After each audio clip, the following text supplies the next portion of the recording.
Fridge ছাড়া সারা বছর কিভাবে কাঁচা আম সংরক্ষণ করবে সেই পদ্ধতিটাই তোমাদের সাথে আজকে শেয়ার করব। এইভাবে আম সংরক্ষণ করলে যেমন কোনো খরচও হবে না, তেমনি সারা বছর ধরে আমের রং, স্বাদ এবং গুণ একই থাকবে। আর এই সংরক্ষণ করা আমগুলো দিয়ে আমের যত রকমের রেসিপি হয় সব রেসিপিই কিন্তু বানানো যাবে। আমি এখানে 600 গ্রাম কাঁচা আম নিয়েছি। আমগুলোকে খুব ভালোভাবে ধুয়ে পরিষ্কার করে একটা শুকনো কাপড় দিয়ে মুছে নিয়ে এইভাবে লম্বা লম্বা টুকরো করে কেটে নিয়েছি। আর আটির পাশ থেকেও আমি এইভাবে কেটে নিয়েছি। আমগুলো তোমরা তোমাদের খুশি অনুযায়ী যে কোনো সাইজেই কাটতে পারো। এখন আমরা কিছুটা জলকে ফুটিয়ে নেব। তার জন্য ওভেনে একটা কড়া বসিয়ে দিয়ে এখানে দিয়ে দিলাম 800 ml জল। এই গ্লাসটায় 500 ml জল ধরে, এই গ্লাসের মাপই আমি 800 ml জল দিয়েছি। জলের মাপটাও একটু বুঝে সুঝেই নিতে হবে, কারণ এই জলটাকে লবণ দিয়ে ফোটাবো আমরা, তাই অতিরিক্ত জলকে ফুটিয়ে নষ্ট করাও চলবে না। আবার জলের পরিমাণ যদি কম হয় তাহলে আমগুলো ডুববে না। তাই যতটা আম নেবে তার থেকে 200 থেকে 250 ml জল বেশি নেবে, কারণ জলটা ফুটে একটু কমে যাবে। তারপর যে জলটা থাকবে সেই জলটা দিয়ে আমগুলো খুব ভালোভাবে ডোবানো হয়ে যাবে।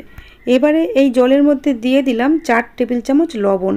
আমরা যে লবণ খাবার জন্য ব্যবহার করি সেই লবণ। এখানে যেহেতু আমি 4টে মাঝারি সাইজের আম নিয়েছি, তার জন্য 4 টেবিল চামচ লবণ নিয়েছি। এখন লবণ আর জলটাকে খুব ভালোভাবে 5 মিনিট ধরে ফুটিয়ে নিতে হবে। আমি এখানে 5 মিনিট ধরে ফুটিয়ে নিয়েছি। এখন গ্যাসের ফ্লেমটা অফ করে দিলাম।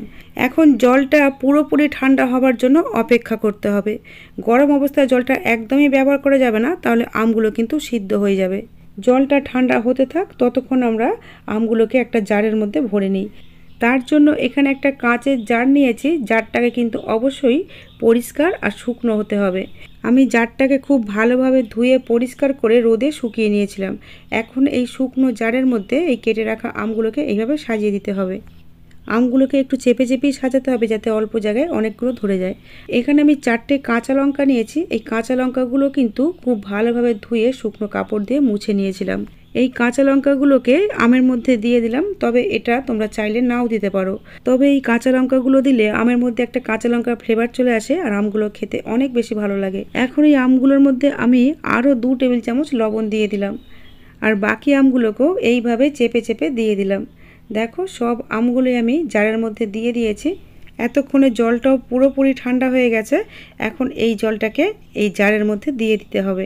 জলটা কিন্তু পুরোপুরি ঠান্ডা হয়ে যাওয়ার পরই এই আমের মধ্যে দিতে হবে, না হলে আমগুলো কিন্তু নরম হয়ে যাবে আর আমের যে কালারটা সেগুলো নষ্ট হয়ে যাবে। জারের মুখটা অল্প একটু খালি রেখে জলটা দিয়ে দিয়েছি।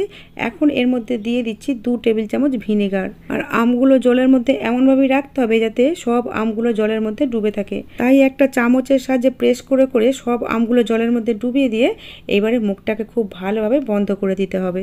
বন্ধুরা, এবার নিশ্চয়ই তোমরা ভাবছো যে এই জারটাকে রাখবে কোথায়।